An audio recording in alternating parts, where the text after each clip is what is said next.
Bab NK 41, Bulu berubah jadi harta. Lap lap lap. Van Han berjalan riang, bersenandung lagu aneh dengan potongan bait seakan menjahit nyanyian. Kadang dia berhenti, mengangkat kelinci untuk menatapnya, matanya yang cerah melengkung seperti bulan sabit, mirip rubah kecil nakal. Sop Hong merasa tak berdaya, kelinci itu jadi obat penambah semangat gadis itu. Seluruh perjalanan penuh kegembiraan. Kadang suasana hati baik sungguh memberi dorongan tanpa batas. Selama ada harapan dan hasil, orang akan terus bertahan. Gadis itu memang begitu sekarang, kegembiraannya jadi tenaganya. Sop Hong, bagaimana kalau kita memanggangnya? Panci besi terlalu kecil. Van Han bertanya hati-hati. Kau kokinya, kau yang putuskan. Sop Hong tersenyum sayang. Dia bertugas mencari makanan, jadi mereka tak perlu cemas lapar, tak perlu bingung memanggang atau merebus. Kalau begitu aku harus pikir matang. Van Han manyun, kembali bimbang. Pikir saja pelan, perkemahan masih agak jauh. Sop Hong menelan ludah, menyeka keringat di dahi. Dia berpikir besok harus ke pantai ambil garam, beberapa hari ini ia terlalu banyak berkeringat, kehilangan banyak garam, harus diganti. Keringat mengalir di pipi Van Han, dia ragu lalu berkata, kalau besok kita tak tangkap kelinci, masih ada yang bisa dimakankan. Tidak boleh. Sekarang kita harus isi perut, kalau tidak tubuh makin lemah. Sop Hong tegas menolak, sebab kalau dari awal tahan lapar, pasti tak mampu bertahan 365 hari. Baiklah. Van Han manyun ke punggungnya, menunjukkan sifat kekanakannya. Akhirnya sampai rumah. Dia rileks, duduk di samping api. Lain kali jangan pergi sejauh itu. Sop Hong bicara lembut, menaruh daun artemisia dan sayur liar. Aku tetap mau pergi.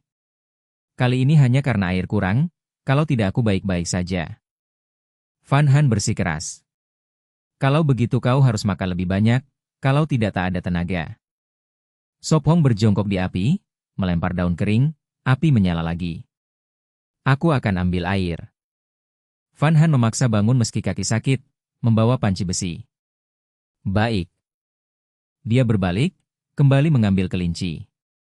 Mereka butuh beberapa menit sampai sumber air, pertama mencuci muka agar segar. Van Han, bawa air untuk direbus, lalu taruh di sini dan rendam di sungai, begitu kita bisa minum segera. Sop Hong memberi instruksi. Ah, direndam? Cara itu bagus. Matanya berbinar, dia membawa panci air ke tempat persembunyian. Kini tenggorokan mereka kering terbakar, kalau tidak takut bakteri dan parasit, sudah pasti mereka minum langsung dari sungai. Bagaimana kita urus kelinci ini? Sop Hong menatapnya berpikir. Bulu hewan liar adalah bahan penghangat alami, tapi harus diolah baik, kalau tidak cepat rusak. Untung aku masih ingat ilmu ini. Dia bergumam, menajamkan kapak dengan batu, membersihkan sekop tentara, menyiapkannya sebagai piring. Dia mulai mengolah kelinci, melepas kulit sambil menjaga bulunya tetap utuh, dan membersihkan isi perutnya. Di alam, beberapa isi perut hewan lebih baik tak dimakan, bisa membawa penyakit. Benda ini benar-benar ganggu lalat. Sop Hong melambaikan tangan, mengusir serangga yang berputar di daging. Klak-klak. Airnya sudah ada. Suara lembut Van Han memanggil, dia membawa panci berat lalu menaruhnya di sungai. Dia amankan, lalu kembali ke Sop Hong, melihat daging di sekop dan tersenyum. Sop Hong, bagi kelinci ini 2 bagian, daging banyak dipanggang, tulang untuk sup dengan sayuran. Baik. Sop Hong setuju. Menurutnya masuk akal, ada panggang dan ada rebus, itu pesta pertama mereka. Bab 42, sebuah acara kuliner. Kulit bisa dibuat sepatu, dan nanti ketika ada lebih banyak kulit kelinci, kita bisa membuat pakaian bulu. Sop Hong cepat membersihkan daging kelinci. Ia menyerahkan sekop tentara kepada gadis itu dan berkata pelan, bawa dulu, aku akan menyelesaikan kulit lalu membawa air. Baiklah. Van Han mengambil sekop dan kembali. Sekarang kita perlu bingkai kayu untuk meregangkan kulit, kalau tidak akan menyusut. Sop Hong meletakkan kapak, membersihkannya, lalu pergi memotong kayu dan sulur. Dengan rencana, ia membentuk segitiga dan memasang kulit di tengah, sehingga seluruh kulit meregang. Menurut matahari, butuh 2 hari untuk kering. Ia menatap matahari, lalu menemukan batu besar. Ia meletakkan kulit di atasnya untuk dijemur, lalu mengangkat panci dari sungai dan menyeruput hangat. Masih agak panas, tapi hati-hati bisa diminum. Ia membawa kapak dan panci kembali, dari jauh melihat gadis itu dengan sayuran liar. Ia menyerahkan panci dan berkata lembut, "Minum dulu sedikit." "Baik." Dia meletakkan sayuran dan meminum sedikit demi sedikit. "Hik." Dia minum terlalu banyak dan bersendawa, lalu meletakkan panci, menepuk perutnya dan tertawa. "Aku hidup lagi." "Kau minum terlalu banyak air, nanti tidak bisa makan banyak kelinci." Sop Hong memutar mata, mengambil panci, lalu juga mengosongkannya. Van Han tersenyum lalu berkata kesal, "Beri aku panci, aku akan ambil air untuk memasak kelinci." "Ini, hati-hati." Sop Hong tertawa, kali ini tidak mengikutinya. "Jangan khawatir." Dia membawa panci dan sayuran ke sungai. Melihatnya pergi, ia melihat lalat di sekitar sekop tapi tidak berani dekat api. Untuk memanggang daging, perlu tongkat. Ia mengukir beberapa, cukup untuk 3 tusuk sate kelinci. Lalu ia membuat arang, karena memanggang dengan arang lebih baik daripada api terbuka. Saat siap, Van Han kembali dengan panci dan sayuran. Saatnya merebus kelinci. Dia menggantung panci dan memasukkan daging serta tulang. Ia berpikir harus membuat wadah air, kalau tidak merepotkan. Ini. Dia menyerahkan tusuk sate kelinci, meniru membungkus dengan daun. 3 tusuk sate siap. Mulai memanggang. Ia menaruh 2 batu sebagai penopang. Cis-cis. Lemak menetes di arang dengan suara menggoda. Harum sekali. Dia menatap penuh harap, mulut berair. Splash. Dia cepat membuka tutup panci, takut sup meluap. Tergesa-gesa tidak baik. Ia tertawa, menemukan sayuran pedas. Sementara itu, siaran langsung menayangkan adegan mereka. Bertahan hidup berubah jadi acara kuliner dengan hanya 3 tusuk sate. "Wow, ini terlihat lezat." Hamin berteriak. "Memang, tidak buruk." Wang Lin berkata tenang, meski wajahnya rumit. Kemarin dia pikir mereka tidak tahan sehari, tapi sekarang sudah punya daging panggang. "Daging apa ini?"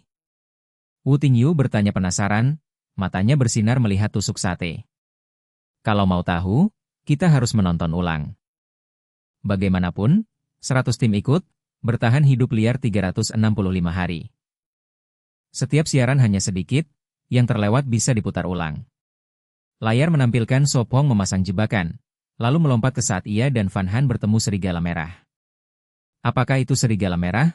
Kenapa ada di sini?" Wang Lin pucat. "Serigala merah?" Hamin terkejut, "Guru Wang, jelaskan bahayanya."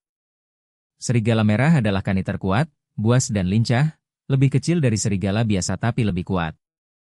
Wang Lin berkata serius. "SSS." Hamin menarik napas khawatir. Apakah itu berarti Sop Hong dan Van Han berbahaya? Tidak juga, Sop Hong benar.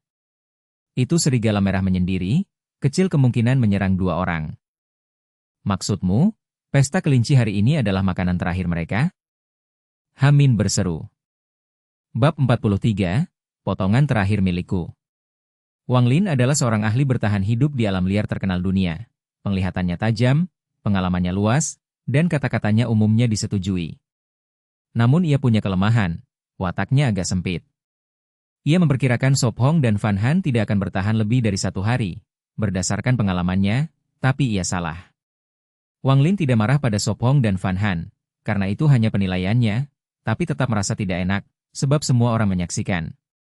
Tapi adik kecil Van Han itu raja nasi besar, sedikit daging itu tidak cukup, harus hemat, kan? Wu Tinmue tiba-tiba merasa kasihan pada loli kecil. Setelah kembali, ia sengaja mencari siaran langsung untuk diputar ulang, sebagai bagian dari etika profesionalnya, agar lebih mengamati tokoh. Di antaranya, Van Han adalah favoritnya, ia pernah melihat loli kecil itu makan sup ular dengan sayuran liar, menghabiskan lebih dari setengah panci, yang mengejutkan Wu Tinmue yang hanya makan 1 mangkuk nasi. Raja nasi besar? Wang Lin tertegun, ragu bertanya. Apa dia bisa makan sebanyak itu? Setidaknya 10 mangkuk nasi setiap kali makan. T6 Din tiba-tiba menyela. Apa? Semua tercengang, tidak menyangka T6 Din yang selalu dingin ikut bicara. 10 mangkuk? Dengan tubuh mungil Van Han, nafsu makannya menakutkan. Hamin cepat menambahkan. Ya, seekor kelinci pun tidak akan mengenyangkan perutnya. Wu Tin Nguyat menghela napas. Ia melirik T6 Din, data memang menyebut Van Han Raja Nasi Besar, tapi tidak ada yang tahu berapa banyak ia makan, kecuali menonton langsung. Wu Tin Nguyat menduga T6 Din juga melihat adegan Van Han makan ular. Kalau begitu dia harus lebih hemat, kalau tidak besok tidak ada makanan, lapar akan lebih parah. Suara Wang Lin menurun, jadi Raja Nasi Besar di alam liar sungguh menderita. T6 Din tidak bicara kali ini, tapi memang pernah menonton ulang siaran langsung Van Han. Ia melihat dirinya dalam Van Han, juga yatim piatu, juga mengerti sejak kecil, tidak ada yang bisa diandalkan. Yang paling membuat T6 Din merasa sejalan adalah nafsu makan, ia sendiri Raja Nasi Besar, minimal 10 mangkuk setiap makan, itulah yang memberinya kekuatan mengalahkan banyak seniman bela diri muda. Hamin melihat T6 Din diam, lalu melanjutkan. Kita tidak perlu menebak, cukup lihat bagaimana Sop Hong dan Van Han memilih. Semua mengangguk, menatap layar, di mana Sop Hong dan Van Han mulai memanggang daging. Di dalam gubuk kayu, asap putih mengepul, aroma kelinci makin pekat, terutama bagi perut lapar, harum itu terasa berlipat. Krek! Baik, sudah matang. Sop Hong tersenyum lembut, membuka panggangan, menyerahkan sate pada gadis itu. Panas, panas sekali. Makan hati-hati, tidak ada yang merebut. Sop Hong menegur lembut. Gadis itu menyipitkan mata, menggeleng bahagia. Enak, agak pedas. Sop Hong memutar bola mata, enak atau tidak sudah jelas, satu-satunya rasa dari cabai muda, bau kelinci masih ada. 2 tusuk ini kita simpan untuk malam. Sop Hong tersenyum berkata. Ah, kau tidak makan sekarang? Van Han terkejut, lalu tak tega melihat sate di tangannya, buru-buru menyerahkannya. Kalau begitu simpan juga yang ini untuk makan malam, nanti dengan sup. Tidak usah, 2 tusuk cukup. Kau makan ini. Sop Hong melambaikan tangan. Makan terlalu banyak sekarang sulit dicerna. Sia-sia, dibagi 2 kali makan lebih pas. Untuk besok, dia tak terpikir, besok ada mangsa baru. Dia tahu jelas Sop Hong, bilang simpan malam, tapi jelas agar dia makan lebih banyak. HMPH, ini namanya berbagi. Van Han mengerutkan hidung manis, kembali menawarkan sate. Baiklah, aku makan. Oke. Sop Hong menggigit sepotong pasrah, mengunyah, rasanya lebih enak dari dugaan. Memang dia lapar, mulut juga ingin. Bagaimana, enak kan? Van Han tersenyum cerah, kembali menyodorkan sate. Makan lagi satu, yang terakhir milikku. Bab 44, mengejar modal. Aduh, makan lagi 1 potong. Yun Han manyun manja. Su Feng tertegun melihat gadis itu bertingkah manis. Sejak kapan Yun Han manja, bukankah biasanya ia selalu tampak tersinggung? Cepat makan, kalau tidak daging ini akan dingin. Yun Han kembali menyodorkan tusukan daging, matanya berkilau nakal. Benar-benar tidak bisa apa-apa denganmu, tampang begitu tetap tidak gemuk. Su Feng tak berdaya menggigit lagi daging panggang. Tidak apa, tidak gemuk justru modal yang banyak wanita dambakan. Yun Han mengerutkan hidung bangga, mengunyah daging sambil bergumam. Aku masih muda tapi sudah punya modal yang banyak wanita kejar. Gadis itu tampak hidup dan menggemaskan. Sudut bibir Su Feng berkedut, ia tidak bisa berbuat apa-apa padanya. Taruh tusukan di tutup panci, mari makan sup dan daging. Yun Han memberinya tutup lalu pergi mengambil sumpit dan sendok. Su Feng menaruh tusukan di atas tutup panci, dekat api sehingga serangga tidak berani mendekat. Ini, bersih. Yun Han membungkus sumpit dengan kain agar terhindar dari lalat. Mari makan. Su Feng menerima alat makan dan melihat panci penuh sayur liar serta daging kelinci. Rupanya tidak menarik. Coba rasakan. Yun Han menyeruput sup, menjulurkan lidah dengan wajah meringis, masih pahit, sepertinya terlalu banyak sayur liar. Tidak apa, setidaknya lebih baik daripada tidak ada. Su Feng menenangkan, Saat ini mereka hanya bisa mengandalkan sayur karena daging terlalu sedikit. Yun Han hanya merasa sayang. Dengan bumbu lebih banyak pasti lebih enak. Satu kelinci dikuliti tidak banyak daging. Keduanya berbagi sup kelinci pahit. Baik, aku sudah kenyang. Su Feng meletakkan sumpit, menepuk perut, puas. Kalau begitu sisanya simpan untuk besok. Yun Han menjilat bibir dan meletakkan sumpit. Simpan sampai besok? Su Feng tertegun, lalu memutar mata. Cepat habiskan, ini tidak bisa bertahan, panas begini besok pasti basi. Yun Han bengong, manyun, kalau begitu simpan untuk malam. Sisa sedikit saja, kau habiskan. Su Feng tahu ia ingin menghemat, maka ia berkata, malam nanti kita buat sup sayur liar, dimakan bersama daging panggang juga cukup. Su Feng duduk di atas batu, melihat gadis itu makan lahap, semua lelah hilang, tubuh terasa rileks. Ia menoleh pada matahari terik, untung tempat perlindungan di antara batuan terbuka, kadang ada angin sepoi. Kalau di hutan panas pasti seperti sauna. Sudah habis? Yun Han meminum sisa sup terakhir, bibir mengerucut kecewa, perut hanya setengah kenyang. Aku pergi cuci panci dan ambil air. Yun Han membawa panci dan alat makan menuju sungai. Hati-hati. Su Feng mengingatkan, dengan matahari terik hewan pun diam. Baik. Yun Han melambaikan tangan lalu berlari. Sekarang harus apa? Su Feng menatap api, berpikir. Di alam liar dibutuhkan tempat tinggal, api, air, dan makanan. BZZ. Hampir lupa, kepalaku terasa berat. Su Feng menepuk dahi, kenyang setelah makan ia merasa mengantuk. Ia membawa sayur liar ke dekat api, mulai menyiapkan ramuan pengusir nyamuk, berharap tidur nyenyak malam ini. Nyamuk-nyamuk ini menjengkelkan. Su Feng meletakkan sebatang daun mugwort ke api, asap tebal langsung mengepul. Huhuhu. Tapi cara ini hanya sementara, sebentar lagi nyamuk datang lagi. Untungnya ia sudah punya resep pengusir nyamuk, hanya perlu menyiapkannya. Daun mugwort, mint liar. Su Feng memisahkan sesuai jenis dan takaran. Su Feng, kau sedang memilah sayur liar? Yun Han kembali membawa air, menggantung panci dan jongkok untuk membantu. Su Feng terdiam, tampak seperti ia memilah sayur, padahal sebenarnya sedang membuat ramuan pengusir nyamuk. Wajah Yun Han memerah, ia mengangguk pelan, lalu buru-buru masuk gubuk mengambil alat sulam yang baru ia kerjakan sedikit semalam. Bab 45, berapa banyak ruang yang harus dibiarkan? Jahitan tidak boleh terlalu rapat. Van Han bergumam sambil mengatur jarum, ujung tajam meluncur di batu asah. Sop Hong memiringkan kepala, melihat gadis itu serius menjahit pakaian dalam, bibirnya tersenyum hangat, merasa hidup di alam liar tidaklah buruk. Ia menunduk dan mulai menyiapkan penolak serangga, mengumpulkan semua tanaman yang dibutuhkan lalu mencampurnya. Obat ini bergantung pada aromanya untuk mengusir nyamuk, seperti daun mugwort di sekitar yang memang jarang ada nyamuk. Tugasnya adalah menghancurkan tanaman, mencampur cairannya, menambah bubuk arang, membentuk bola kecil, penolak serangga paling sederhana. Dengan satu bola dalam kantong, nyamuk tidak akan mendekat sejauh 2 meter. Melihat kamera tidak lagi mengarah ke Van Han, ia menghancurkan tanaman dan mencampur arang. Setelah beberapa saat selesai, Sop Hong melihat 10 bola di sekop, ada yang sebesar kurma merah, ada yang sekecil ujung jari.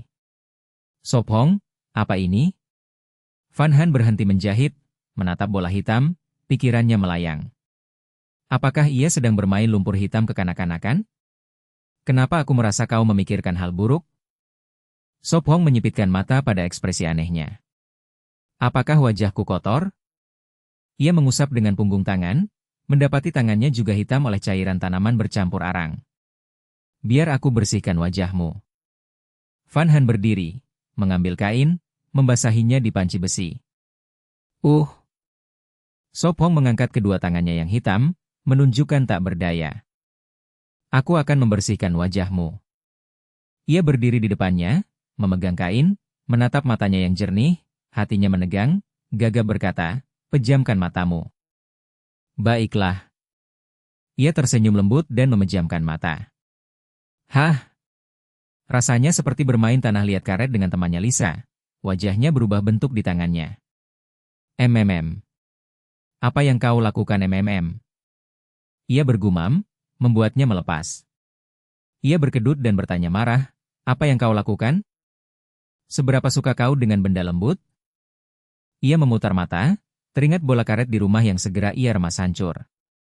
Rasa itu benar-benar bikin gatal. Van Han berbisik. Apa? Ia bertanya, karena ia bicara terlalu pelan. Bola besar disembunyikan di sekitar, bola kecil dijahit dalam kantong kain, digantung di leher atau pinggang. Sop Hong menjelaskan.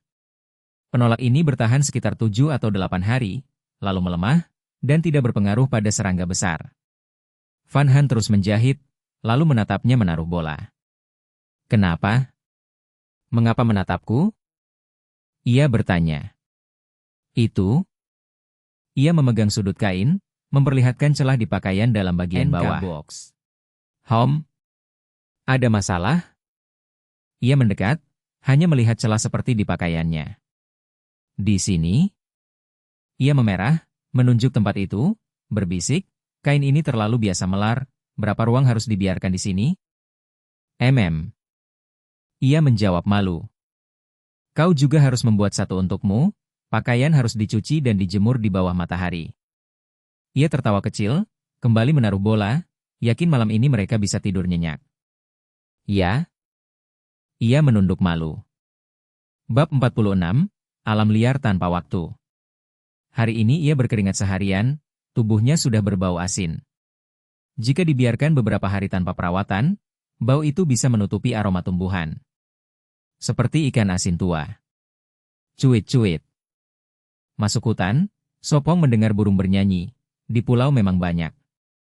Ia melirik sekitar, bergumam, pasti ada sarang dekat sini, kalau dapat beberapa telur untuk dimasak bagus juga. Sayang hanya dengar, tak lihat burung. Tanpa pilihan, ia kumpulkan sulur, lagi berkeringat, lalu kembali ke tempat persembunyian. Tanpa jam atau ponsel, ia tak tahu waktu, hanya bisa menebak lewat matahari. Selesai? Ia menaruh sulur, melihat gadis tersipu dengan pakaian dalam. Ia memberi isyarat, tanganku kotor, kau pegang biar kulihat. Bibirnya bergerak melihat celana kotak aneh, tanpa kaki, bawah menonjol seperti kotak dengan 2 tali. Pekerjaan itu, ia tak keberatan, menjahit dengan jarum kayu sudah bagus. Bagus sekali, celana kotak ini bisa kupakai setahun. Ia tersenyum, angkat jempol. Melihat punggung gadis, ia mengernyit mengingat pengetahuan. Aku ingat bayangan bisa lihat waktu di alam. Buat jam matahari saja.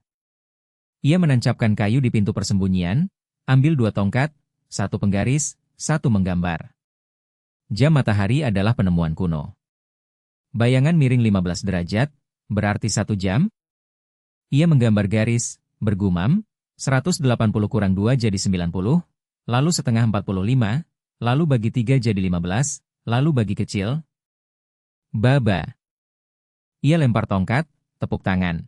Selesai, cukup tandai bayangan saat matahari terbit dan terbenam, bisa tahu jam perkiraan. Akurat mustahil, ia hanya perlu kira-kira. Setengah jam kemudian, ia selesai buat sangkar kayu, bawa ke air terjun, pasang di tempat kemarin, lalu cuci tangan dan muka. Pergi buat kulit kayu, anyam tali, besok di laut bisa dipakai. Ia bawa kapak kupas kulit. Saat kembali, matahari oranye, hari lain jatuh. Tampaknya tali buat malam. Kembali, ia lihat gadis hanya pakaian dalam, pegang benda aneh di dada. Uhuk, selesai?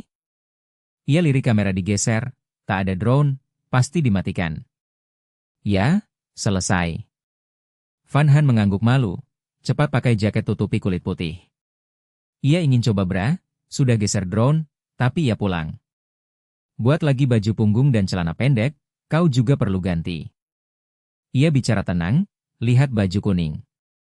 Ia simpan kulit, jangan terlalu hemat, pakai kain sekarang, nanti ada bahan lain. Baik. Ia jawab pelan. Sop Hong, kenapa ambil arang? Van Han mencuci pakaian. Arang hancur bisa bersihkan kulit, juga bisa jadi sampo. Ia gantung kapak, bawa sayur liar dan sekop keluar. Benarkah? Matanya membesar, ia hanya tahu arang hitam bisa saring air. Bab 47, Aura Feminin yang Dominan.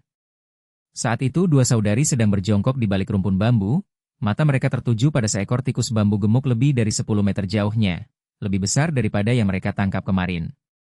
Liu Yimeng, kau pasti bisa mengenainya kan? Liu Yizhu berbisik pada adiknya. Kalau hari ini kita makan daging, semua bergantung padamu. Pagi tadi mereka memetik beberapa sayuran liar lalu menyelesaikan tempat persembunyian. Hujan semalam masih menetes, kalau bukan karena jaket tahan air mungkin semalaman tak tidur. Tentu bisa, serahkan padaku. Liu Yimeng mengacungkan jempol, berdiri dan cekatan menarik busur. Shiut. Dia melepaskan, anak panah melesat namun meleset, melewati kepala tikus bambu. Tikus itu terdiam lalu lari masuk ke lubang. Tidak. Meleset? Mulut Liu Yizhu terbuka, bayangan sup tikus lenyap seketika. Bagaimana bisa begini? Liu Yimeng bergumam. Ah, tinggal sedikit lagi pasti kena. Dia pernah belajar biologi di universitas, paham tanaman dan mengenali banyak sayuran liar. Jadi kita makan sup sayur. Wajah bersemangat Liu Yimeng mendadak surut, teringat rasa pahit sup itu siang tadi, kenangan yang tak terlupakan. Pahit? Sepat, seperti mengunyah halaman buku basah. Kalau tidak bisa tangkap tikus, kita hanya bisa makan sup sayur. Liu Yizhu marah. Tapi sebulan lagi musim dingin datang. Liu Yizhu khawatir bagaimana musim dingin di pulau ini, kalau salju menutup gunung mereka pasti tersingkir. Sekarang tujuannya adalah makan dan menyiapkan persediaan. Besok aku pasti kena. Liu Yimeng bersumpah yakin, merasa kalau tadi tak mengincar kepala mungkin berhasil. Pagi tadi kau janji hal yang sama. Liu Yizhu memutar mata. Baru saja salah, benar-benar salah. Liu Yimeng manyun manja. 2 hari sudah mereka tak peduli penampilan, rambut kusut, wajah kotor, mirip pengembara. Apa maksudmu? Penampilanmu juga tak lebih baik. Liu Yimeng membalas. Rambut pendeknya masih terurus, rambut panjang kakaknya berantakan. Dia enggan memikirkan soal rupa, bagaimanapun di alam liar itu tak penting. Tubuh mereka kini mengeluarkan apa yang disebut aura feminin yang dominan. Kak, apa yang kita lakukan?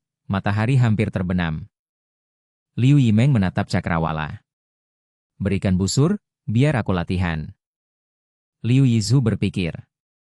Dia tak bisa selalu bergantung pada adiknya, dengan 2 pemburu peluang naik.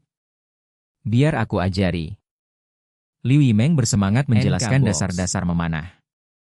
Beberapa menit kemudian, mereka kembali ke persembunyian. Liu Yizhu berlatih menembak sementara adiknya memasak sup sayuran. Shiut. Liu Yizhu melepaskan, panah meleset lebih dari 1 meter dari pohon. Dia menggoyang lengan pegal. Susah sekali. Latih beberapa kali lalu istirahat, jangan habiskan tenaga. Shiut. Aduh. Jeritan sakit terdengar. Kaget, Liu Yimeng berlari keluar melihat kakaknya memegangi dada dan jongkok. Mulut Liu Yimeng berkedut, dia tahu apa yang terjadi, dulu dia juga pernah kena. Dia cepat membantu kakaknya berdiri dan berbisik. Kak, apakah tali busur mengenai dada? MHM. Liu Yizhu mengerang, berkeringat. Cepat bantu aku masuk. Sudah kubilang, tali busur harus jauh dari dada. Dengan dada besarmu pasti kena. Liu Yimeng bergumam seperti orang berpengalaman. Liu Yimeng, diamlah. Liu Yizhu kesal malu, ukuran dada itu bawaan lahir. Uhuk, apa perlu diperiksa? Liu Yimeng canggung berkata, tiba-tiba paham rasanya dinasihati. Pindahkan kamera, atur juga drone. Liu Yizhu ingin memeriksa. Baik. Liu Yimeng menurut. Lalu dia menutup pintu bambu dan mendesak. Kak, selesai, kau bisa lepas, perlu ku bantu? Tidak, biar aku sendiri. Liu Yizhu terengah. Beberapa menit kemudian. Untung hanya bekas merah. Liu Yizhu lega. Salahkan saja dadamu yang terlalu besar. Liu Yimeng bergumam. Kau cuma iri. HMPH, suatu hari aku juga akan tumbuh. Bab 48, makan sama baiknya dengan di kota. Pertama cuci sayuran liar, aku siapkan arang lalu mandi, bisik Sop Hong. Baik, jawab Van Han patuh, berjongkok di tepi kolam mencuci sayuran, memilih yang tidak terlalu pahit. Krek-krek. Sop Hong menghancurkan arang, matanya mengawasi sekitar sambil bergumam. Mengambil air di sini merepotkan, andai ada bambu. Ia menyesal, hari ini tidak menemukan bambu. Jika ada bisa mengalirkan air ke persembunyian. Ia membungkus 2 paket bubuk arang dengan daun, agar tidak langsung dipegang. Melihat sisanya, ia tersenyum, coba dulu mencuci rambut dengan arang. Ia ambil segenggam, membasahi rambut, mengoleskan. Hihi, begitu hitam. Van Han menutup mulut, melihatnya menggaruk kepala. Fu. Ini, lap wajahmu. Ia memberinya handuk, kali ini 2. Arang sudah siap, kau mandi dulu. Sop Hong menerimanya, menunjuk paket di sekop. Sekitar jam 5 sore, air pas hangat. Jawab bahagia Van Han, masuk kandang kayu dengan pakaian dan arang, setelah sehari lelah, mandi paling nikmat. Ia melepas kulit hewan dari batu, meraba, menemukan selaput di bawah kulit, besok cukup dikeringkan lagi. 15 menit kemudian, gadis itu keluar, rambut masih basah, memberi pesona berbeda.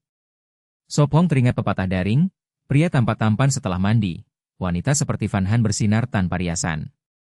Sop Hong, giliranmu mandi. Wajah memerah, ia miringkan kepala agar air tak menetes, dan memberinya pakaian bersih. Baik, awasi sekitar. Ia mengambilnya, bawa paket lain, masuk. Ia menanggalkan pakaian, menabur bubuk hitam seperti menggarami ikan, mengoleskannya, butiran terasa aneh. Biur-biur. Air mengguyur, membuatnya lega, seperti lepas dari belenggu. Memang, mandi jauh lebih enak.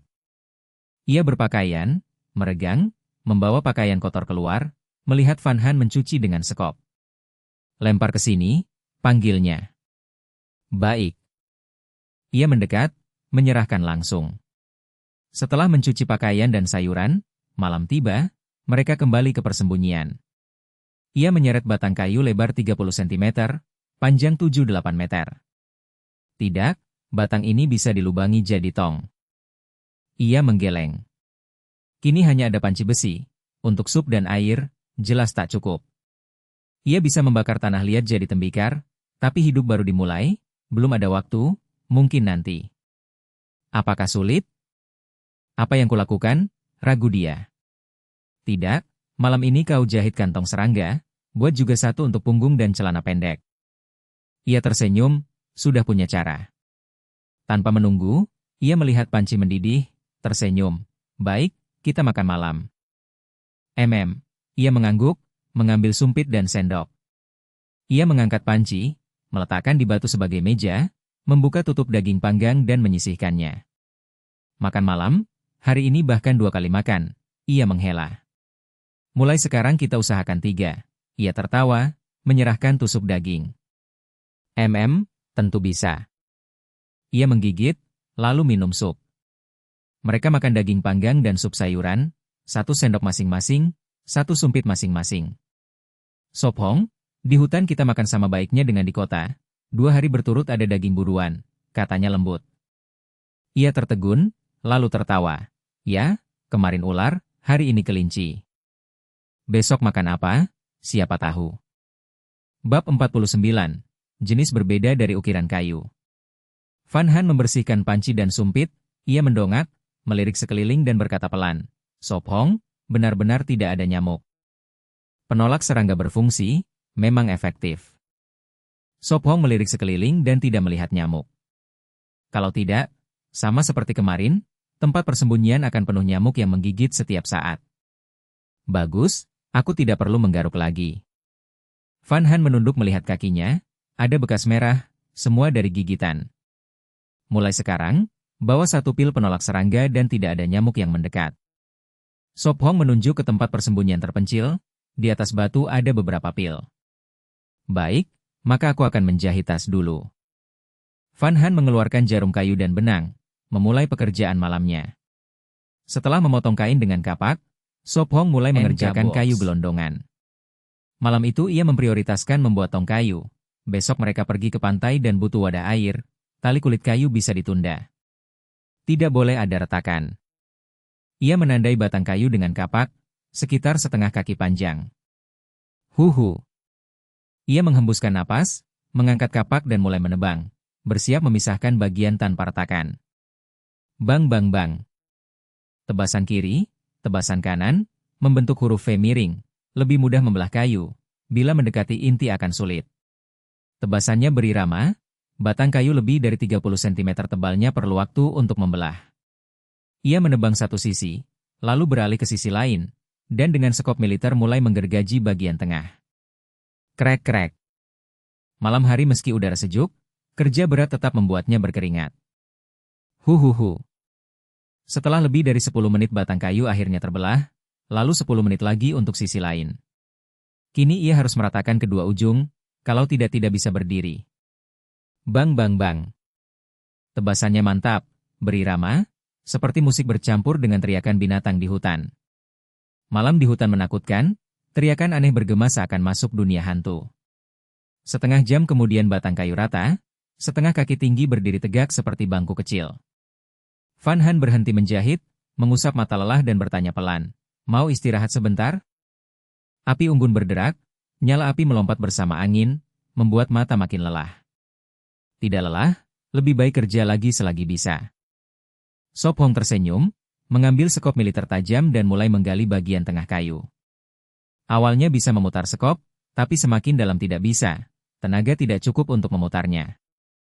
Ia menjelaskan sambil bekerja. Sekop lebarnya sekitar 20 cm, menyisakan dinding 5 atau 6 cm untuk tong. Krek-krek. Beberapa menit kemudian gesekan meningkat, ia tidak bisa memutar lagi dan harus menariknya keluar. Sop Hong, ini tidak akan membakar kayu kan? Van Han khawatir. Tidak. Ia menggeleng dan menjelaskan, selama tidak menyala tidak apa-apa, cukup bersihkan bagian hangus. Ia belajar ini dari video, orang menggunakan api untuk melubangi kayu membuat kapak batu. Sekarang ia gunakan untuk tong, menghemat tenaga. Terutama karena tidak ada pahat, jika pakai batu bisa merusak kayu, dan setengah kaki tinggi bagian bawah sulit digali. Sop Hong, dengan cara ini bisa membuat mangkuk kayu? Matanya berbinar. Gadis memikirkan rumah, lelaki memikirkan berburu, sekarang mereka pun begitu. Bisa, nanti saat senggang akan kucoba membuat beberapa. Ia mengangguk, memang ia juga berniat begitu. Dengan lebih banyak persediaan, peralatan makan harus lengkap, hidup butuh sedikit ritual. Baik, kalau begitu serahkan padamu. Ia tersenyum. Malam hari waktu senggang tidak banyak, ia khawatir tidak ada yang bisa dikerjakan. Batang kayu berasap. Ia berseru panik. Tidak apa-apa. Ia tenang mengambil 2 batang kayu, mengeluarkan bara dari dalam. Lalu ia menggunakan kapak untuk mengikis, membersihkan bagian hangus, batang kayu makin dalam terukir. Bab 50, aku hanya ingin memilih orang biasa. Plak plak plak plak. Pada malam hari terdengar lolongan kera, bercampur dengan siulan tajam burung, membuat para penantang di Pulau Xuanyu meringkuk di persembunyian. Hari ini malam kedua dari bertahan hidup liar 365 hari, di pulau kecil di samping Xuanyu, bernama Pulau Setengah Bulan. Di sini para penantang pernah mendarat, juga tempat tim penyelamat ditempatkan. Di kabin kayu, akademisi Liko juga ada, dia selalu mengamati keadaan para penantang. Tidak ada yang menerobos. Suara Tua Liko terdengar.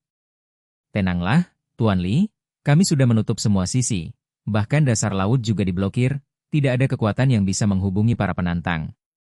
Kata kepala penanggung jawab. Itu bagus. Liko berbicara tenang, matanya keruh di balik kacamata menatap layar, melihat Suop Hong menebas kayu.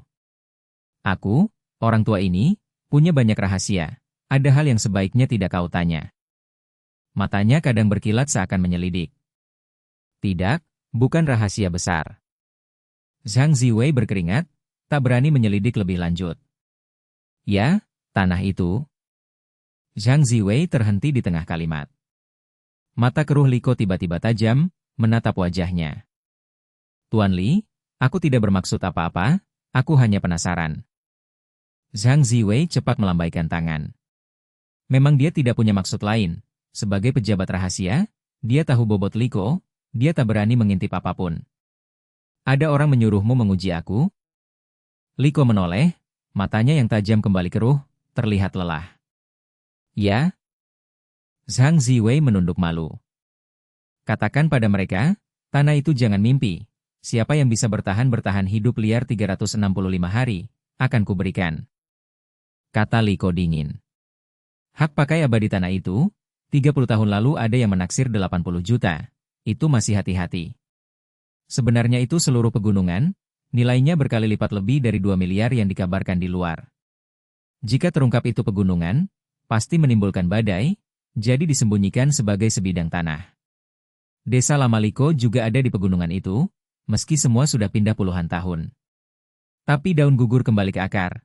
Di usia tua dia masih mengingat masa kecil indah, mendaki bukit, melompat, memetik buah, mengejar burung. Dijual? Bibir Liko menunjukkan senyum mengejek. Bagaimana dijual? Sekali sertifikat dipindah, itu abadi. Ah! Zhang Ziwei tertegun, menatap sosok pucat di depannya. Aku belum pikun, tanah itu sekali dipindah jadi unik, tak bisa dijual. Liko tertawa seperti rubah tua. Jika pemegang mati tanpa ahli waris, tanah kembali ke negara. Dia tiba-tiba merasa kasihan pada mereka yang berjuang, semua diputus oleh Tuan Li. Pemegangnya entah mendapat tanah abadi, atau mengembalikannya ke negara. Orang lain tak punya kesempatan sama sekali. Sejak awal, Liko hanya memberi 2 pilihan, hadiah terbesar adalah agar pemegang mengembangkan tanah itu. Tuan Li, bolehkah kutanya kenapa memilih orang dengan cara ini? NK Bos. Tanya Zhang Ziwei. Dalam bertahan hidup liar 365 hari, kecuali ada kecelakaan, tak ada yang bisa bertahan lama. Sukarela hidup di hutan setahun, sedikit yang mau. Sekarang memilih dari puluhan juta orang, ini lebih sulit. Tak rumit, aku hanya ingin memilih orang biasa. Siapa yang bisa bertahan setahun di hutan, tak akan kurang di hal lain. Bibir Liko tersenyum, seperti dia dulu, dari orang biasa bertahan sampai kini. Mungkin, ini dia ingin mengamati satu kehidupan, perjalanan 365 hari. Semakin tua semakin aneh, Liko hanya ingin pakai cara ini memilih pewaris, memilih yang beruntung sekaligus gigih. Zhang Ziwei menyerah, dalam hati kagum pada 100 kelompok penantang. Selama bertahan setahun, itu satu langkah ke langit. Dia pikir yang menyerah cepat pasti menyesal. Ya, aku tanda tangan perjanjian kerahasiaan resmi. Zhang Ziwei memberi hormat. Hahaha. Anak ini menarik. Liko tiba-tiba tertawa lebar. Zhang Ziwei tertegun, lalu menatap layar, kebetulan melihat Suo Pong memasukkan arang ke dalam kayu. Ia berseru, benar-benar. Pikirannya berbeda dari orang biasa. Orang biasa tak akan terpikir menggunakan arang, kebanyakan akan terjebak pada alat atau gagal menyelesaikan masalah. Bab 51, Pelukan Gurita. Mungkin butuh waktu lebih lama, kamu tidur dulu. Suo Pong menambahkan kayu ke batang. Dia menoleh ke gadis di samping, memakai celana pendek dan kaos tanpa lengan, sudah tertidur. Jangan lambat, aku tidur dulu. Van Han tersenyum tipis, menguap. Tidak tahan lagi, kepalanya berat dan tak terkendali. Ya, aku akan selesai lalu tidur. Suo Pong tersenyum kecil, gadis itu benar-benar lelah. Sangat nyaman. Suo Pong melihat kantong diam, menggeleng lucu. Dia juga mengantuk, menatap Tong, berpikir perlu siapkan lagi. Au. Malam turun, hening, binatang buas meraung. Hutan malam sangat berbahaya. Suo Pong di tenda, menambahkan kayu, api membesar. Persembunyian dan tenda 1 meter, asap mudah hilang, langit berbintang terlihat. Indah sekali, andai ada kamera. Suo Pong menopang tangan, menatap galaksi terang. Dia santai, lupa sewa dan biaya. Dia tersenyum, kenapa khawatir, juara pertama, semua beres. 1 jam berlalu. besok harus mandi bersih. Dia meregang, mengusap wajah, melepas sepatu. Sophong melihat kamera, lalu masuk hati-hati ke kantong. Kantong bergerak, gadis mendesah. Huhu. Melihat Van Han masih tidur, wajah tenang, Sophong menghela napas. Lalu terkejut. Tidak pernah tidur tenang. Dia melihat gadis memeluknya, posisi seperti gurita kecil. Hanya pakai kaos tanpa lengan dan celana pendek, kulit bersentuhan, hatinya bergetar, tapi lelah menang. Mengantuk sekali, kantong ini nyaman. Pikirannya kabur, segera tidur. Baru pukul 10, kota mulai malam, di alam liar binatang aktif. Di tempat lain, Zhao Lei dan Zhao Loi memilih berburu malam, kadal siang tak cukup. Au! Raungan menghentikan langkah mereka. Zhao Loi menatap gelap, mata bersinar, binatang mengintai. Dia bertanya pelan, "Kakak, apakah kita harus masuk hutan malam ini?" Uhuk-uhuk. Zhao Lei tertawa kikuk, "Hari ini terlalu lelah, istirahat, besok berburu." "Ya, aku juga berpikir begitu." Zhao Lei setuju. Mereka kembali, tidur di cabang, melihat atap kasar. "Kakak, apakah kita dapat hadiah?" Zhao Lei bertanya. "Maksudmu 3 besar?" Zhao Lei menggigit ranting. "Ya, bertahan sebulan, aku yakin." Zhao Lei tersenyum. "Ya, pasti bisa, keluarga melihat, jangan khawatir." Zhao Lei tegas. "Ya, jangan mempermalukan keluarga." Zhao Lei bersemangat. Jika bertemu kelompok lain bagus, banyak orang lebih mudah. Zhao Lei menghela, ingat kembar. "Ya, kalau 2 pria datang, lebih mudah." Zhao Lei berkata. Zhao Lei memutar mata, adik menikah, dia belum. Dia berpikir, apakah Liu bersaudara jauh? Jika dekat, aku bisa peduli, mungkin cerita dimulai. Au. Sayang, semua hanya mimpi, raungan nyata. Jika Zhao Lei tahu pikiran kakaknya, dia akan berkata, kita sendiri saja tak bisa. Bab 52, Pasta Gigi Arangmin. Pagi-pagi sekali, hutan bergema dengan kicauan burung yang fals. Ngo? Gadis itu membuka mata, melihat wajah tenang Espong hanya beberapa senti, napas mereka bercampur. Kebingungannya hilang, pipinya memerah, tangan dan kaki bergerak kikuk, sama seperti kemarin. Sungguh, kenapa kau tidak pernah menurut? Van Han manyun, menepuk ringan tangannya. Ai. Dia menghela napas, mengusap kakinya, merasa kebiasaan memeluk sesuatu saat tidur sulit diubah. Tak lama kemudian, dia menepis rasa malu, menatap ke semak dan berbisik, pasang dulu penutup nyamuk. Dari kantong tidur, Espong membuka mata, tersenyum samar, jelas mendengar semua kata-katanya. Ah! Van Han terkejut berteriak kecil, tubuhnya bergetar. Dia menepuk dada, berbalik, menatapnya dengan kesal, bisakah kau berhenti menakuti orang sejak pagi? Kau terlalu fokus. Espong dengan tenang mengeluarkan celana 4 sudut dan mengenakannya. Kau. Dia terdiam melihat gerakannya, matanya melirik celah bajunya, wajahnya memerah dan berpaling. Melihat wajah malunya, dia menggeleng, bergumam, malu apa? Bukankah aku sudah pernah lihat? Espong, tong kayu sudah selesai? Dia cepat bertanya, memberikan tas kain berisi penutup. Selesai, di sana dekat kayu bakar. Dia memakai sepatu dan menunjuk. Wah, benar-benar selesai. Dia memeluk tong kayu, takjub, kau hebat. Dengan ini kita bisa menyimpan lebih banyak air. Ya, tapi harus dibersihkan dulu, masih ada arang di dalam. Dia melangkah keluar, menatap langit yang masih gelap. Akan aku cuci sekarang. Dia berlari ke sungai dengan tong itu. Mari bersama. Dia membawa kapak dan panci besi. Mereka sampai di sungai, merapikan diri dan mencuci rambut kusut.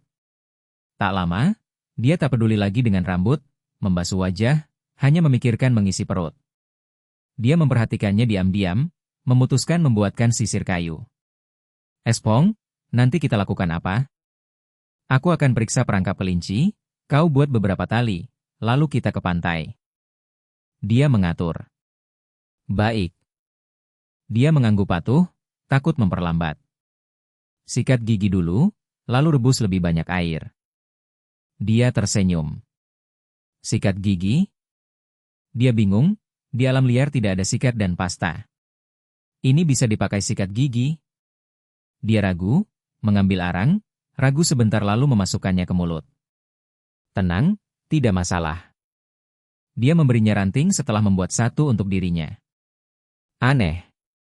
Dia mengernyit, tapi menirunya.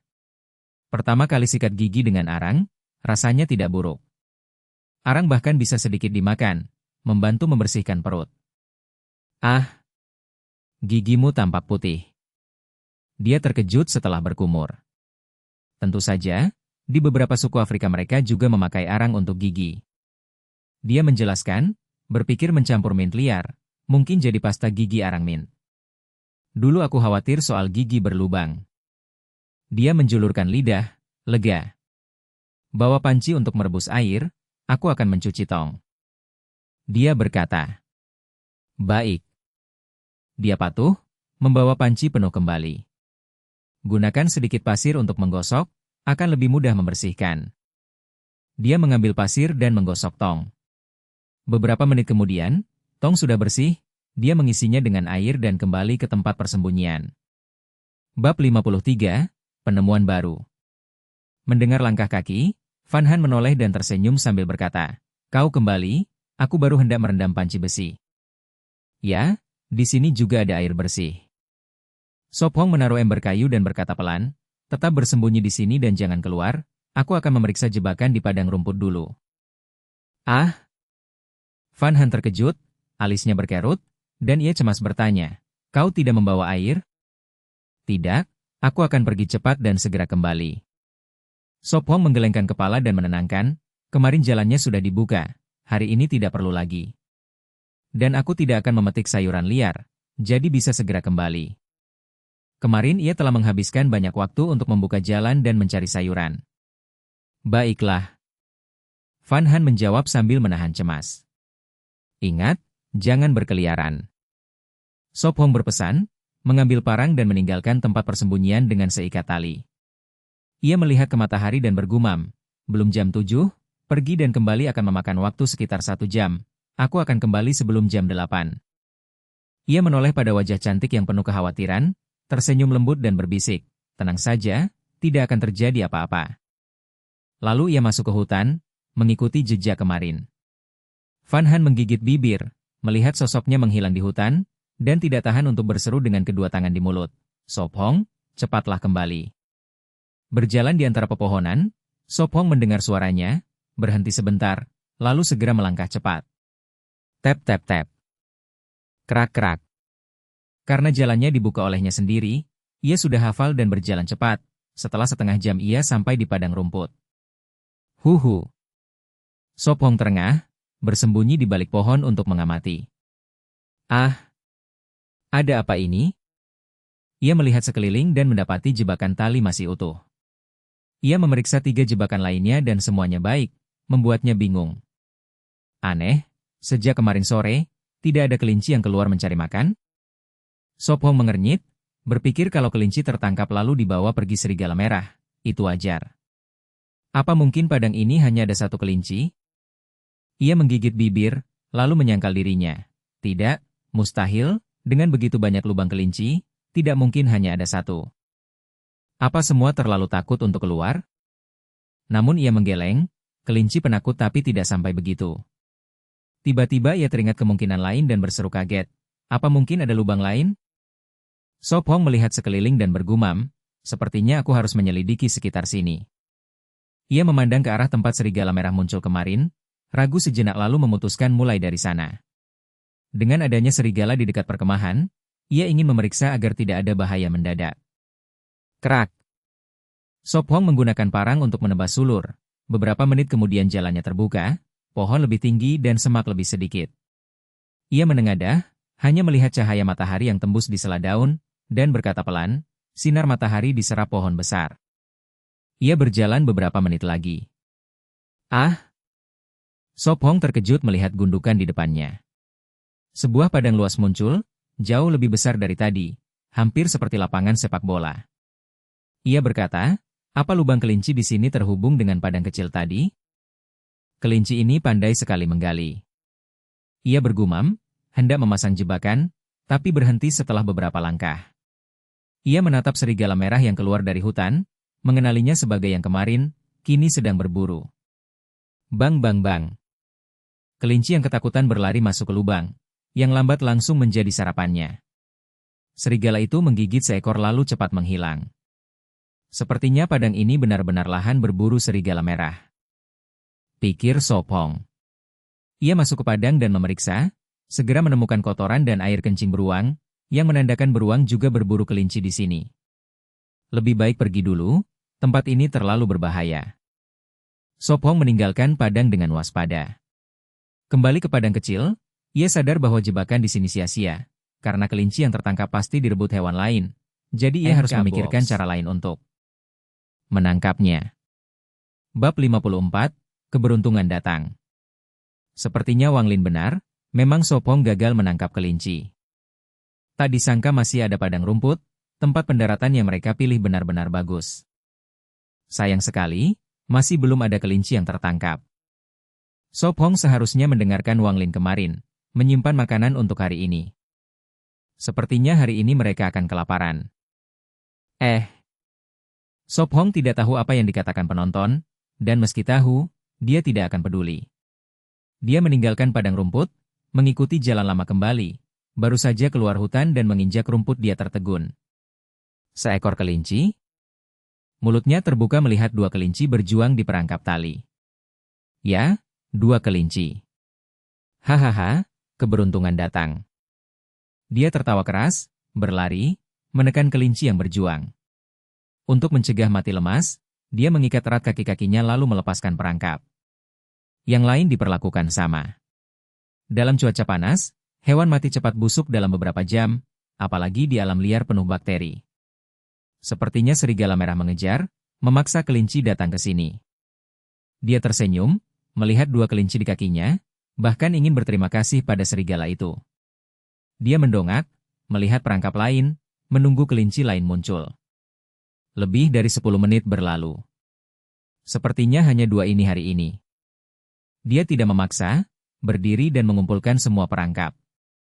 Hari ini hari yang indah. Senyumnya tak berhenti. Agar satu tangan bebas memegang pisau, dia mengikat kelinci ke tongkat, memanggul di bahunya dan kembali. Tap tap tap. Dalam perjalanan pulang, dia santai, dengan dua kelinci hari ini dan besok ada makanan. Tapi penonton meledak. Apa-apaan ini? Katakan, apakah kelinci itu properti? Barusan tidak ada, sekarang tiba-tiba muncul? Dua kelinci bodoh ini lolos dari serigala, hanya untuk jatuh ke tangan Sop Hong. Benar-benar berharap Wang Lin bisa melihat ini, sungguh tamparan. Banyak orang menonton, termasuk penantang yang sudah tersingkir. Astaga, keberuntungan Sop Hong luar biasa. Yang Chang menutupi pipinya yang lebam menonton siaran, melihat kelinci dia melonjak bersemangat. Saat tangannya turun, memar di wajahnya jelas terlihat. Di sampingnya, San Bing meringis dan mengalihkan pandangan, tidak melihat memar itu, karena itu pukulan dari ayah Yang Chang. Kemarin, ketika kembali ke villa, ayahnya sudah menunggu, langsung memukulnya keras dan membekukan semua kartunya. Dia berkata, kau mempermalukan dunia, bahkan tidak sebanding dengan gadis 16 tahun, masih buat alasan bodoh untuk rapat? Setiap hari hanya menggoda perempuan? San Bing, katakan, bagaimana bisa keberuntungan Sop Hong begitu baik? Dapat dua kelinci gratis. San Bing menekan bibirnya, tidak tahu bagaimana menjawab, hanya diam. Sebagai bawahan, kadang diam adalah jawaban terbaik, apalagi ketika bos mengeluh. Yang Chang menghela napas sedih. Seandainya tahu, aku tidak akan pergi, tak menyangka begitu banyak orang memperhatikan acara ini. Dia membuka ponsel, melihat media sosial, dan menemukan tagar, dua kelinci bodoh menyerahkan diri. Sop Hong dan Van Han, keluar sekarang, pasti segera jadi terkenal di internet. Dia bergumam, lalu menoleh ke San Bing, Menurutmu, berapa lama mereka bisa bertahan? Setidaknya 1 bulan. San Bing menjawab cepat. Menonton siaran, dia melihat jelas keterampilan bertahan hidup Sop Hong. Setiap detail ditangani sangat baik. Dia mengangkat bahu, bagaimanapun ikut acara ini dia sudah dapat banyak, sama sekali tidak rugi. Bab 55, Satu Jantan Satu Betina. Saat kembali ke perkemahan, Sop Hong keluar dari hutan dan melihat Van Han jongkok di dekat gerbang, sedang menganyam tali, lalu menengadah dan melihatnya. Sop Hong, kau kembali, tidak apa-apa kan? Dia menjatuhkan tali dan berlari, mata indahnya menatapnya, lega tidak melihat luka. Dia khawatir dia bertemu serigala merah, itu yang paling berbahaya. Aku baik-baik saja. Dia tersenyum lembut, menurunkan tongkat kayu dari bahu, menggoyangkan 2 kelinci di depannya. Kelinci, sungguhan? Van Han tertegun, lalu meloncat kaget. Dan 2 ekor, hebat sekali. 2 bodoh ini datang sendiri, awalnya kukira jebakan tidak mendapat apa-apa. Dia menceritakan padang rumput, menekankan bagaimana dia menangkapnya. Hihi, maka kita harus berterima kasih pada serigala merah itu, dia memberi kita kelinci. Dia bercanda. Ya, karena itu aku hancurkan semua jebakan, biarkan dia belajar berburu. Dia menyeringai nakal. Haha, kau nakal. Dia tertawa sampai meneteskan air mata, menyentuh telinga kelinci lalu bertanya. Kapan kita membunuhnya? Belum sekarang. Dia ragu, lalu menggeleng. Bukankah kau bilang kita harus pergi ke pantai dulu? Ya, kita bisa makan nanti. Dia setuju. Daging bisa menunggu, hari cerah cocok untuk perjalanan. Istirahat dulu, minum, lalu kita pergi. Dia membawa kelinci lebih dulu. Mereka masuk ke tempat persembunyian. Dia meletakkan kelinci ke samping dan memberinya panci. Aku sudah merebus air dan membiarkannya dingin. Bagus, jadi tidak perlu bawa air panas. Dia sedikit mengernyit, tapi mengubah kata-kata. Dia sadar, tahu dia khawatir. Dia tersenyum dan menjelaskan. Jangan khawatir, aku belajar caramu memukul pohon dengan tongkat untuk mengambil air. Itu bagus. Dia menghela napas lega, bukan ingin membatasi, tapi alam liar terlalu berbahaya. Sumber air tetap berisiko, dia berencana mencari bambu untuk membawa air ke perkemahan. Sop Hong, kelinci ini jantan atau betina? Dia bertanya penasaran. 1 jantan 1 betina. Dia sudah melihat. Kalau kita pelihara, apakah akan berkembang biak? Aku dengar kelinci sangat cepat berkembang. Matanya berbinar. Ya, dengan cukup makanan, kelinci bisa melahirkan 6 kali setahun. Dia memejamkan mata, menyadari memelihara kelinci tidak buruk. Wow, berkembang begitu banyak, kita akan selalu punya daging. Dia terkejut. Tapi hanya jika kita punya makanan untuk mereka. Aku akan membuat kandang, mengikat tidak baik. Dia minum lalu mencari akar untuk membuat kandang kecil. Kalau begitu aku cari rumput. Dia mengambil sekop dan pergi. Segera dia kembali dengan rumput, melihat kandang sudah ada kelinci di dalam. Istirahat, minum, lalu kita ke pantai. Dia menerima rumput dan melemparkan ke kandang. Ya. Dia duduk dan minum dari panci. Apakah daun bisa dianyam? Dia bertanya. Ya, ide bagus. Dia memuji. Dia menata tongkat menjadi kisi-kisi, menaruh daun di tengah, mengikat dengan tali, membuat penutup sederhana. Lalu dia mengambil akar, melilitkan di ember kayu, membuat tali bahu untuk dibawa. Setelah kemarin, dia lebih baik lelah tapi membawa cukup air.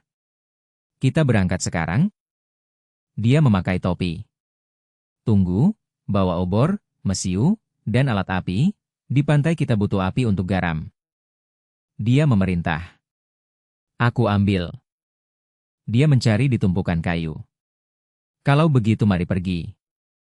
Dia memanggul ember, membawa kapak dan sekop, lalu berjalan di depan. Bab 56, Penjelajahan kedua. Mereka berdua melangkah masuk ke hutan di dekatnya. Sop Hong, apakah kita akan mengikuti jalan itu untuk sampai ke pantai?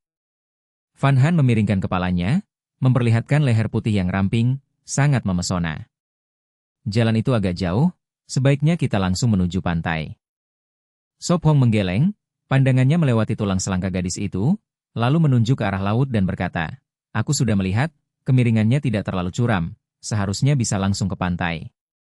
Perkemahan mereka berada di tempat tinggi, mereka bisa melihat laut di kejauhan, tetapi garis pantai tertutup pepohonan, hanya bisa mengandalkan arah. Kalau kemiringannya landai, kita tidak perlu memutar. Van Han tersenyum lembut dan menalar. Benar. Sop Hong mengangguk dan melangkah masuk ke hutan. Van Han mengikutinya, diam-diam mengingat posisi beberapa sayuran liar, meninggalkan tanda, tahu nanti mereka akan sering ke pantai. Lebih dari 1 jam berlalu. Kerak, kerak. Sop Hong memilih jalan dengan sedikit tanaman agar tidak banyak tenaga membuka jalan. Semakin dekat ke laut, udara semakin lembab dan pengap, sebentar saja mereka berdua basah kuyup oleh keringat, dan air di panci besi cepat habis. Membawa tong air adalah keputusan yang tepat. Sop Hong tersenyum, mengusap keringat di dahinya. Meski lebih berat, itu membuat mereka bisa terus berjalan. Sop Hong, istirahat sebentar. Van Han terengah-engah. Baik, mari kita istirahat. Sop Hong mengangguk, hari ini mereka berkeringat lebih banyak daripada kemarin, vegetasi di sini lebih lebat, membuat jalannya lebih sulit. Di hutan, kadang sehari penuh tidak bisa menempuh banyak kilometer, sebagian besar waktu habis berjuang melewati pepohonan. Hu. Sop Hong mengembuskan napas, menatap sekeliling, pohon tumbuh subur di mana-mana. Hukum rimba kejam, yang lemah menjadi mangsa yang kuat, bahkan tumbuhan pun berebut cahaya dan nutrisi tanah. Van Han menatap bahunya, merasa iba, biar aku membawa tong kayu sebentar.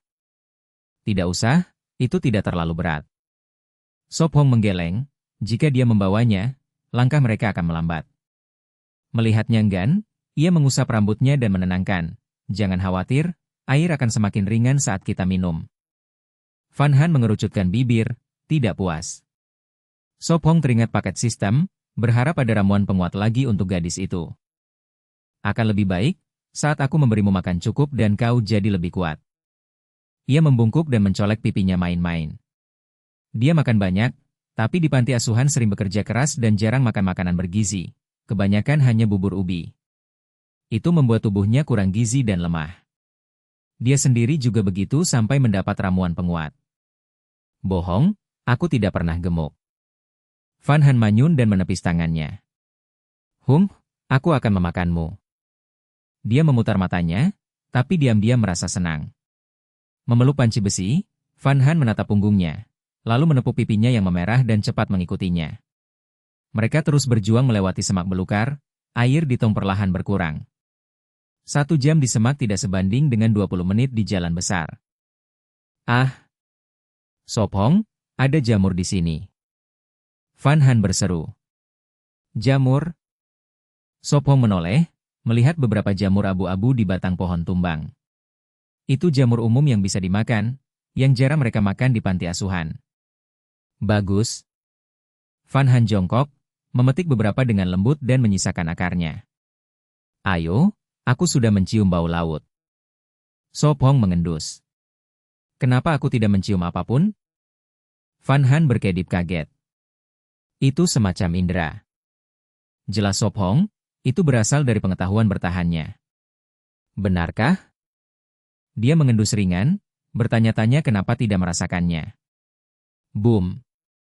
Tiba-tiba terdengar suara air terciprat, Sop Hong langsung serius, menatap ke depan. Berhenti. Ia memerintah pelan, menahannya. Apa itu? Van Han berbisik ketakutan, matanya bergerak, mungkin binatang buas?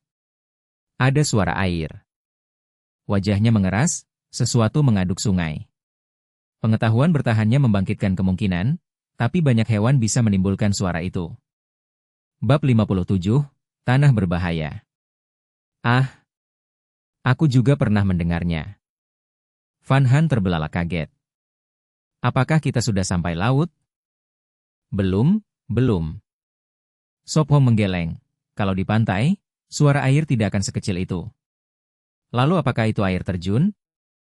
Van Han menebak. Dalam hatinya timbul firasat, Mungkin buaya laut sedang berburu di sana, menimbulkan suara itu. Baiklah, hati-hati.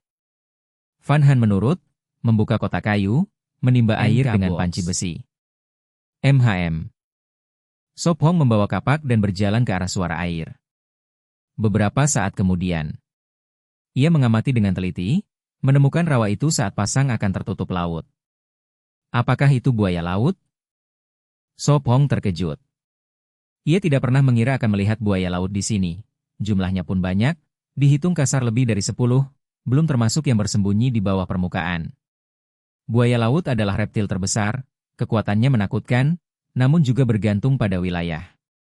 Daerah ini untuk sementara harus dianggap terlarang. Sop Hong menghela napas, sekarang bukan waktunya mengusik mereka. Dirawat terlalu banyak, kalau 1-2 ekor mungkin bisa dipikirkan jebakan. Tapi kini, dengan darah, seluruh kawanan akan datang, meski tertangkap, tak bisa dibawa. Banyak sekali daging. Sop Hong menatap buaya sepanjang beberapa meter, ia pernah dengar dagingnya enak. Pikirannya melayang mencari cara berburu, bergumam. Saat musim dingin, buaya laut pasti pergi. Apakah tersisa 1-2 ekor? Apa yang kau pikirkan? Sekarang bukan waktunya. Sop Hong menggeleng, mengalihkan perhatian. Ia mengamati sekitar hati-hati, memutuskan untuk ke laut harus memutar, memilih jalan tanpa buaya. Rawa ini, setelah pasang, jadi teluk alami, pantas ada buaya. Tapi di kanan tanahnya lebih tinggi, pepohonan rapat, lewat sana seharusnya aman. Tap, tap, tap. Sop Hong kembali lewat jalan lama, menggeleng pada gadis itu. Bagaimana? Kau temukan apa? Van Han cemas. Di depan ada lereng, kita harus memutar. Sop Hong menghela napas. Jadi suara air itu bukan air terjun? Van Han penasaran. Bukan, itu kawanan buaya laut yang sedang bersenang-senang. Sop Hong menggoda. Ah, buaya laut? Van Han terbelalak, suara gemetar. Yang panjangnya 5-6 meter itu? MHM. Sop Hong mengangguk, menuang air dari kotak dan minum. Mengapa di sini ada buaya laut? Van Han tertegun, teringat dokumenter, seekor kerbau ditarik masuk air segera terkoyak. Mungkin Pulau Bulan punya letak istimewa. Maka jangan nekat. Van Han menegaskan. Aku tidak bodoh. Sop Hong tersenyum, membawa kapak lalu ke kanan. Hu. Van Han menghela, lalu lanjut berjalan. Di aula siaran langsung, penonton memperhatikan Sop Hong dan Van Han. Memang berbahaya. Wang Lin menyeringai, ia tak menyangka mereka memilih titik dengan buaya. Ia pernah ikut banyak acara survival, bertemu buaya, tapi itu air tawar dan lebih kecil. Beberapa acara memakai trik, mencampur rekaman untuk menakuti. Tapi kini, bertahan hidup liar 365 hari disiarkan langsung, kelalaian bisa fatal. Kami mengutamakan keaslian. Hamin berkata pada kamera. Apakah bisa berbahaya? Wu Tinyu cemas. Bahaya pasti ada, tapi bila hati-hati, menjauhi habitat mereka, seharusnya aman. Wang Lin tak berani janji. Semua, Pulau Bulan ternyata punya 7 lokasi dengan buaya laut. Hamin mengungkapkan fakta mengejutkan. Ah! Wu Tinyu terdiam, tersenyum pahit. Kupikir Sop Hong sudah sial, tak kusangka ada 7 lokasi lagi. Sebenarnya daging buaya enak. Hamin bercanda. Tapi sebesar itu, tak ada yang berani berburu. Wang Lin menegaskan. Benar. Wu Tinyu mengiyakan. Bab 58, Memasak garam laut. Sop Hong memotong ranting rambat, medan makin rendah dan hutan tidak padat lagi. Sop Hong, apakah kita sudah dekat pantai? Van Han melihat sekeliling, pohon belum ada tanda terendam laut. Cepat, tempat ini lebih tinggi, pasang mungkin hanya sampai tepi. Sop Hong mencium bau asin laut. Semoga di pantai ada sesuatu untuk diambil. Van Han berbisik, sudah hari ketiga di pulau dan persediaan sangat sedikit. Aku juga berharap begitu. Sop Hong menjawab. Mereka berjalan lebih dari 10 menit dan melihat pohon dengan tanda air laut. Akhirnya, sudah dekat. Van Han menghela napas, rasanya enak hampir sampai tujuan. Hati-hati, kita belum tahu pantai seperti apa, mungkin ada ular laut bersembunyi. Sop Hong memperingatkan. Baiklah. Van Han kembali waspada. Kerak-kerak. Swos-swos. Ayo, kita lihat. Sop Hong maju dulu, melihat pantai berupa lereng batu. Pantai seperti itu tidak ada ular laut. Hanya batu, tidak ada pasir. Van Han memeriksa dan kecewa, tidak ada yang bisa diambil. Sop Hong menatapnya, bulu matanya bergetar, angin laut meniup rambutnya, tampak seperti tokoh utama film. Sop Hong, apa yang kita lakukan sekarang? Van Han manyun sedih. Sop Hong menggaruk kepala, topi aneh dan wajah sedihnya tidak tampak seperti tokoh utama, tapi seperti anak kucing tersakiti. Baiklah. Mata Van Han bersinar penuh harap. Mudah sekali puas. Sop Hong bergumam dan memimpin di tepi pantai. Beberapa menit kemudian. Sop Hong, lihat, itu pantai pasir? Van Han berseru. Ia berjinjit menunjuk noda kuning di kejauhan. Mari kita lihat. Sop Hong mempercepat langkah. Lihat, itu bambu? Mata Van Han bersinar, menunjuk kayu terdampar bercampur bambu. Ya, bambu, terbawa ombak. Sop Hong tersenyum, satu tujuan tercapai. Di sana ada batu untuk turun. Van Han menunjuk batu seperti tangga. Ayo, ada kayu di bawah, bisa dipakai memasak garam. Sop Hong menatap matahari, kayu sudah kering. Baik. Gadis itu bersemangat berjalan. Mereka menuruni batu panas ke pantai dan mencapai kayu. Kayu menumpuk, bercampur bambu, beberapa masih segar. Pasti arus atau banjir di pulau membawa pohon ke laut lalu ombak menepi. Box. Sop Hong menganalisis. Sop Hong, apa yang kita lakukan dulu? Van Han bertanya serius. Buat api untuk garam, lalu tarik bambu ke pantai, nanti kita ambil lagi. Sop Hong merencanakan. Ia juga memikirkan air, bambu tidak boleh disia-siakan, tapi tidak perlu banyak. Kalau begitu aku tarik bambu, kamu buat api. Van Han berkata.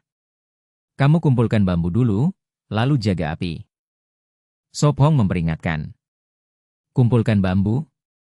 Tidak masalah. Van Han menyingsingkan lengan baju dan mulai. Dengan gadis seperti ini, suasana hati jadi cerah. Sop Hong tersenyum, mengingat kata anime. Ia meletakkan ember, mengambil ranting kering dan membuat api. Dengan pemantik, dalam lebih 10 menit api menyala. Buat tripod, agar panci lebih panas. Sop Hong memotong 3 batang, mengikat dengan tali. Lalu cari ranting buat kait. Kerak-kerak. Dalam 2 menit, kait jadi. Mulai masak garam laut. Sop Hong mengisi sepertiga panci dengan air laut dan menaruh di api. Ia melihat Van Han menarik bambu, cepat memanggil. Van Han, jaga api. Ya, aku datang. Van Han menjawab, menumpuk bambu lalu mendekat. Ia menyeka keringat, melihat panci dan tersenyum. Sop Hong, kamu menyalakan api sangat cepat. Bab 59, di atas batu kuliner. Benar-benar panas. Van Han terengah, menarik kerah, berpikir untuk melepas jaket. Tapi dia ingat di dalam hanya memakai kaos putih, sekarang basah dan tembus pandang, jika melepas jaket semuanya akan terlihat. Duduk dan istirahatlah, gunakan jaket untuk menahan matahari. Kata Sop Hong sambil tersenyum. Baiklah.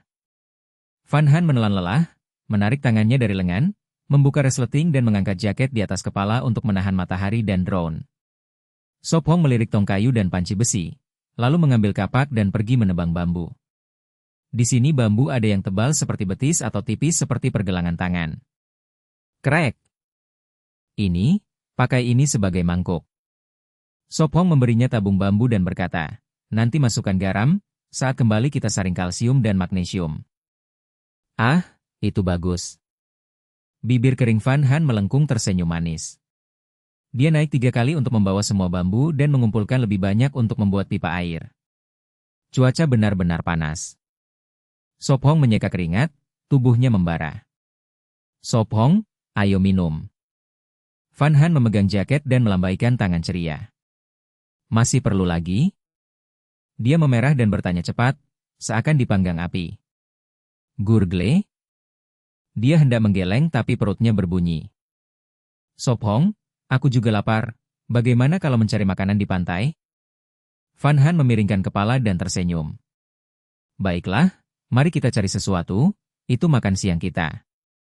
Dia ingin menyelesaikan garam dulu tapi perutnya berkhianat.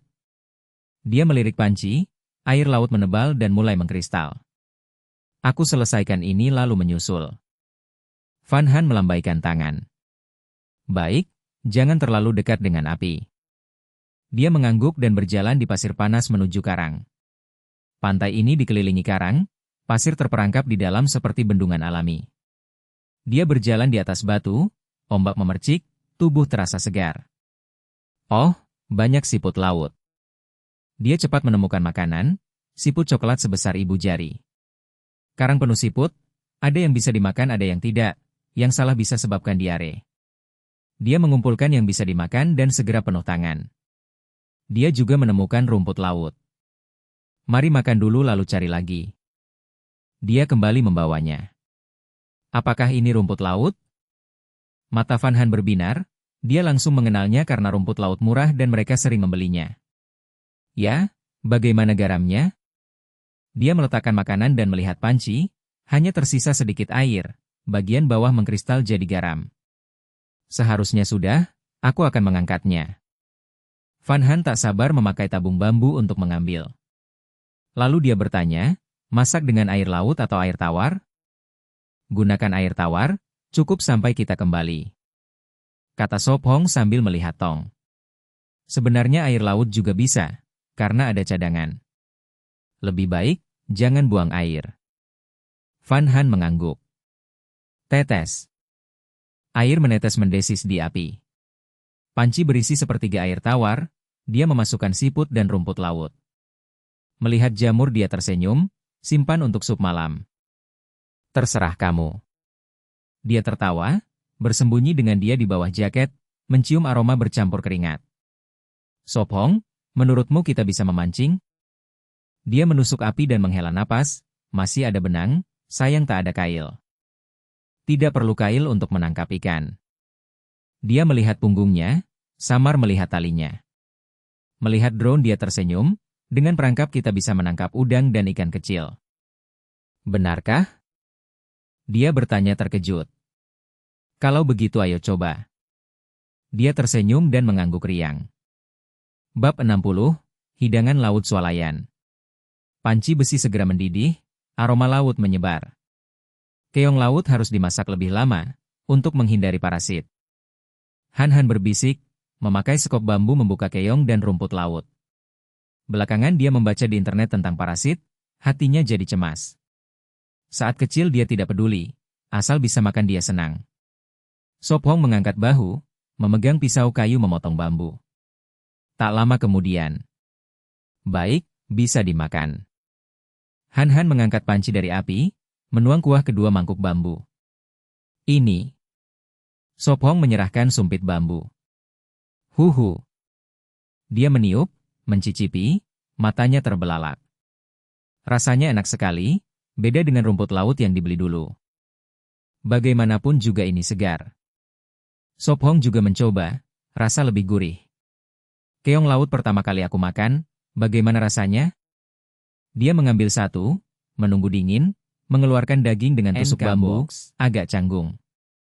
Makan bagian daging ini saja, sisanya buang. Sop Hong tertawa sambil menuntun. Mirip cara makan keong darat?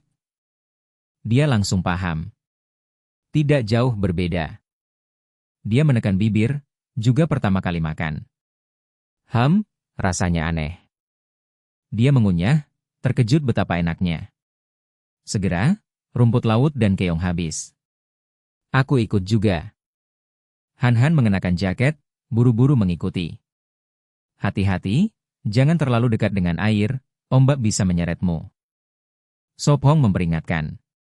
Pantai tidak sepenuhnya aman, angin bisa mengangkat ombak dan menyeret orang. Ya? Dia menjawab, menunduk mencari makanan tapi tidak banyak kenal. Selain rumput laut dan keong, dia bertanya, Sop Hong, apa yang bisa dimakan? Cari kerang, sebagian besar bisa dimakan. Dia menjawab, mencungkil tiram dari batu. Kerang apa ini? Dia bertanya. Tiram, juga disebut air mata laut.